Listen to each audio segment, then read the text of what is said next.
150 साल हो चुके हैं सरदार पटेल की जो जयंती है वो मनाई जा रही है। बीजेपी एक बड़ा अभियान चला रही है। मेरे साथ बीजेपी के प्रदेश अध्यक्ष भूपेंद्र चौधरी जी हैं। सर, आज कार्यक्रम शुरू हुआ है, आप कैसे देखते हैं सरदार पटेल का जो जन्म जयंती? प्रधानमंत्री जी के, मोदी जी के बनने के बाद 2014 से देश के राष्ट्र नायकों का और देश के महापुरुषों का सम्मान करने का अभियान हमारी पार्टी ने माननीय प्रधानमंत्री जी के नेतृत्व में चलाया। उससे पहले केवल महापुरुष एक ही परिवार के लोग होते थे। राष्ट्र नायकों की सूची में एक ही परिवार के लोगों का गुणगान होता था।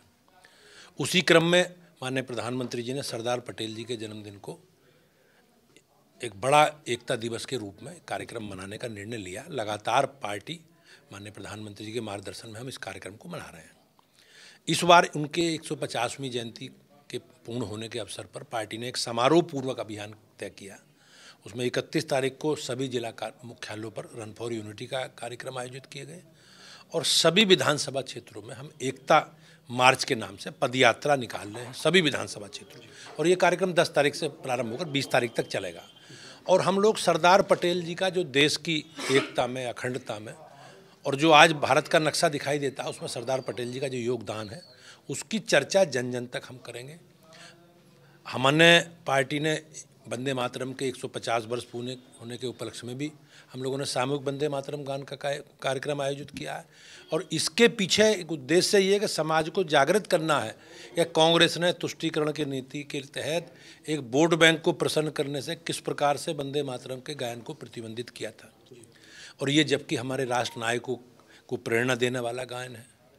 इसके अलावा सरदार पटेल जी के जन्मदिन और अमर शहीद भगवान बिरसा मुंडा जी की जयंती के 150 वर्ष पूरे होने के उपलक्ष्य में भी हम लोगों ने, इससे पहले हमने अहिल्याबाई होलकर जी और अनेकों महापुरुषों के समाज में जो उनका योगदान है, देश की एकता में जो उनका योगदान है, ऐसे राष्ट्र नायकों के, चाहे उनकी पुण्यतिथि हो, चाहे उनके जन्म दिवस के कार्यक्रम हो, उनके संदेशों को जन जन तक पहुंचाने का अभियान भारतीय जनता पार्टी ने लिया। सर, एक सवाल ये है कि अब बिहार का जो चुनाव रिजल्ट है वो आने वाला है। SIR को लेकर तमाम बातें उठी थी, यूपी में भी SIR हो रहा है। नहीं, SIR का मतलब मतदाता सूची का एक गहन पुनरीक्षण अभियान है। ये 20 वर्ष बाद हुआ है। केवल लोग समाज में एक नकारात्मक एजेंडा चलाकर लोगों को गुमराह करना, एक समाज के तबके को भयभीत करके एक वोट बैंक के रूप में स्थापित करने का षड्यंत्र कांग्रेस पार्टी का और विपक्ष का रहा है। ये किसी के खिलाफ नहीं है। ये फेयर मतदाता सूची हो और लोग अच्छे मन से लोकतंत्र में के मंदिर में, लोकतंत्र में अपनी भागीदारी रख सकें, ये एक इसका प्रयास है, सबका प्रयास है। आपने देखा उन्होंने SIR को लेकर एक यात्रा निकाली, लेकिन जब फाइनल ड्राफ्ट मतदाता सूची का प्रकाशित हुआ तो कोई चर्चा उन्होंने नहीं की।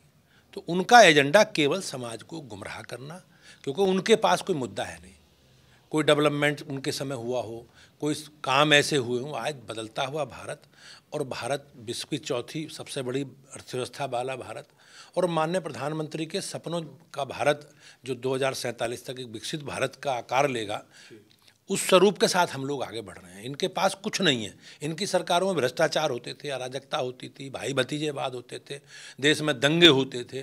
तो निश्चित रूप से आज देश में जिस प्रकार से हमारा देश और हमारा प्रदेश तरक्की की राह बढ़ रहा है, ये लोग कुंठित हैं और इनके पास बताने को क्या कुछ नहीं है। सर, आखिरी सवाल ये है कि जो बिहार के एग्जिट पोल आए हैं वो पार्टी के फेवर में हैं, किस तरीके के नतीजे देख रहे हैं? नहीं, निश्चित रूप से पार्टी ने जो तैयारी की है और हम लोगों ने माननीय प्रधानमंत्री जी के नेतृत्व में जो 11 वर्षों में काम हुए हैं, 20 वर्षों में नीतीश जी के नेतृत्व में काम हुए हैं, तो NDA का पूरा कुनबा संगठित होकर हम लोग जनता के बीच में गया है।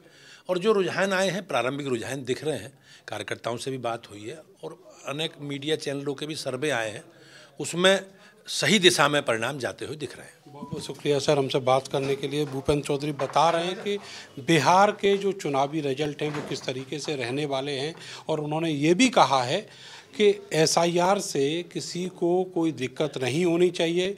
ये एक प्रक्रिया है जिससे सही वोट, जो पात्र लोग हैं उनके वोट वोटिंग लिस्ट में शामिल हो सकें। कैमरा सहयोगी सानू के साथ में नरेंद्र, भारत समाचार, मेरठ।